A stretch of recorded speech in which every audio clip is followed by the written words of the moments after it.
नमस्कार दोस्तों, मैं हूं आशुतोष सिंह और आज के वीडियो में हम बात करेंगे तनाव या स्ट्रेस की, जो हमारी मेंटल हेल्थ के साथ साथ शरीर की हेल्थ को भी प्रभावित कर रहा है। आजकल लॉकडाउन की वजह से चिंता भी है, डर भी है और अनसर्टेनिटी भी, जिसके कारण तनाव होना स्वाभाविक भी है। तो आज इसी विषय पर बात करेंगे कि इस माहौल में हम कैसे खुद को शारीरिक और मानसिक रूप से स्वस्थ रख सकते हैं। अगर इसे हमेशा के लिए अपनी लाइफस्टाइल में शामिल कर लेते हैं तो यकीन जानिए आप खुद को पहले से बेहतर पाएंगे। और सबसे पहले रिक्वेस्ट है उन दोस्तों से जिन्होंने अब तक इस चैनल को सब्सक्राइब नहीं किया है, वो प्लीज़ इसे सब्सक्राइब जरूर कर लें और साथ ही बेल आइकन बटन को भी प्रेस करना ना भूलें, जिससे आपको नए वीडियो के अपलोड होने की नोटिफिकेशन मिल जाए। चलिए वीडियो शुरू करते हैं।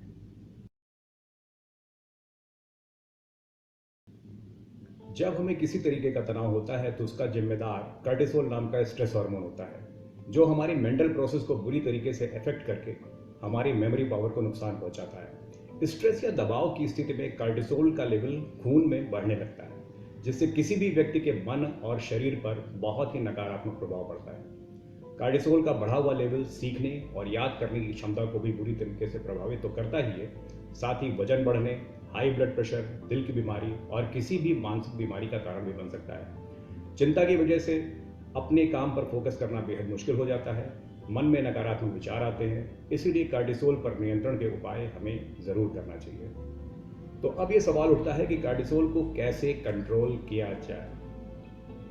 मनुष्य में होने वाली हर मानसिक क्रिया बहुत से हार्मोन्स द्वारा कंट्रोल होती है और आज हम ऐसे ही कुछ महत्वपूर्ण हार्मोन्स के बारे में जानेंगे जो कार्टिसोल के लेवल को कम करके हमारी एकाग्रता और सीखने की क्षमता को बढ़ाते हैं।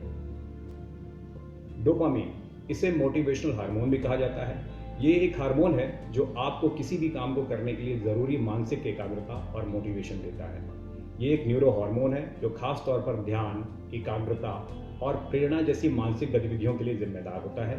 दुनिया में बहुत सारी रिसर्च हुई है जिसके मुताबिक डोपामीन हमारे ब्रेन पावर के लिए पूरी तरीके से जिम्मेदार है।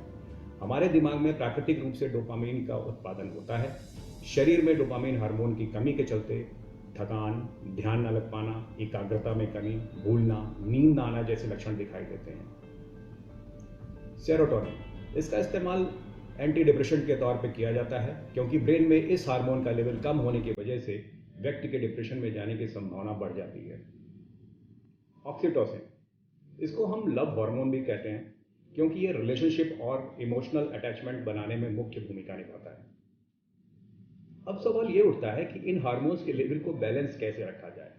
कुदरती तौर पर ही हम इन हार्मोन्स को बैलेंस रखकर खुद को हमेशा बेहतर और पॉजिटिव पोजीशन में रख सकते हैं, बस उसके लिए कुछ एफर्ट्स करने होंगे।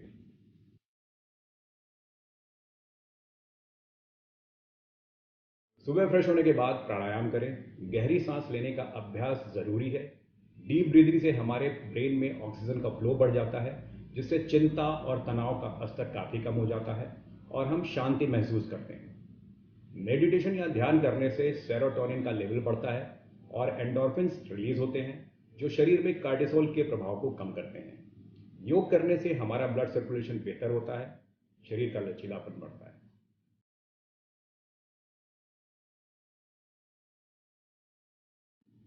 एक्सरसाइज में हम एरोबिक्स, वेट ट्रेनिंग कुछ भी शामिल कर सकते हैं।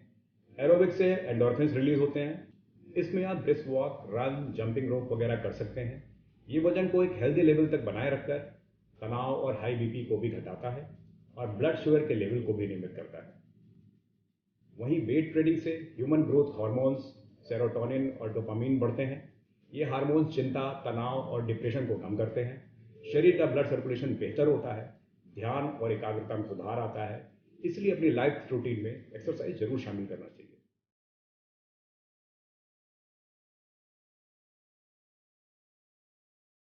अक्सर ऐसा माना जाता है कि प्रोटीन सिर्फ फिटनेस फ्रीक लोगों के लिए ज़रूरी होता है, लेकिन ऐसा नहीं है।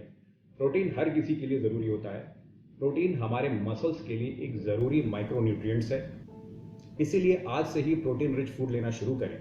दिन भर में आपको जितने भी मील लेते हैं वो सब प्रोटीन रिच होना चाहिए। अगर आप शाकाहारी हैं तो केला, दूध, बादाम, मूंगफली, चना, फलियां, दालें, सोया, साबुत अनाज अपने खाने में शामिल कर सकते हैं और अगर मांसाहारी हैं तो अंडे, चिकन, मछली वगैरह अपने खाने में शामिल करें। इससे शरीर में प्रोटीन की कमी दूर होती है और डोपामीन का स्तर बढ़ने में मदद मिलती है। सबसे ज़रूरी बात यह है कि हाइड्रोजनेटेड ऑयल और रिफाइंड ऑयल को आप किचन से तुरंत ही दूर कर दें, क्योंकि ये रोग इससे बहुत ज़्यादा होता है, ये रोगों का घर है। उसकी जगह आप कोल्ड प्रेस्ड ऑयल मतलब कच्ची घानी सरसों का तेल या कोकोनट ऑयल का यूज़ करिए, और वो भी नियंत्रण में। एक और ज़रूरी बात यह है कि कैफ़ीन इंटेक पर कंट्रोल करिए। दिन भर में कैफ़ीन की मात्रा ज़्यादा से ज़्यादा 500 मिलीग्राम या उससे भी कम हो तो बहुत ही बेहतर है। ये मैं इसलिए कह रहा हूँ कि अगर आप 200 मिलीग्राम तक इसका कैफ़ीन लेते हैं, तब ये कार्टिसोल का लेवल 30% तक बढ़ा देता है। इसलिए जब आप ज़्यादा कैफ़ीन लेते हैं तो सरदर्द, बेचैनी और चिंता होने लग जाती है। याद रहे, शाम को कॉफ़ी ना पी जाए तो ज़्यादा बेहतर है, क्योंकि इससे हमारी स्लीपिंग पैटर्न बिल्कुल ध्वस्त हो जाता है। विटामिन सी ज़रूर लेना चाहिए। ये एंटीऑक्सीडेंट कार्टिसोल के लेवल को घटाता है, साथ ही हमारे इम्यून सिस्टम को मजबूत करता है। अपना मनपसंद संगीत सुनिए, इससे आनंददायक एहसास होता है। डोपामीन का लेवल इंक्रीज करता है, जिससे तनाव दूर होता है और ध्यान या एकाग्रता में सुधार आता है। पर्याप्त मात्रा में नींद लीजिए, इससे स्ट्रेस दूर होता है और डोपामीन का लेवल बढ़ता है। बॉटम लाइन ये है कि बेहतर ध्यान, एकाग्रता और पॉजिटिव एटीट्यूड हमारे जीवन को आसान और सफल बनाने के लिए सबसे ज़्यादा ज़रूरी है। हमें हर वो काम करना चाहिए जो हमें तनाव मुक्त रहने में मदद करे और शरीर में हैप्पी हार्मोन्स के लेवल को बैलेंस रखे।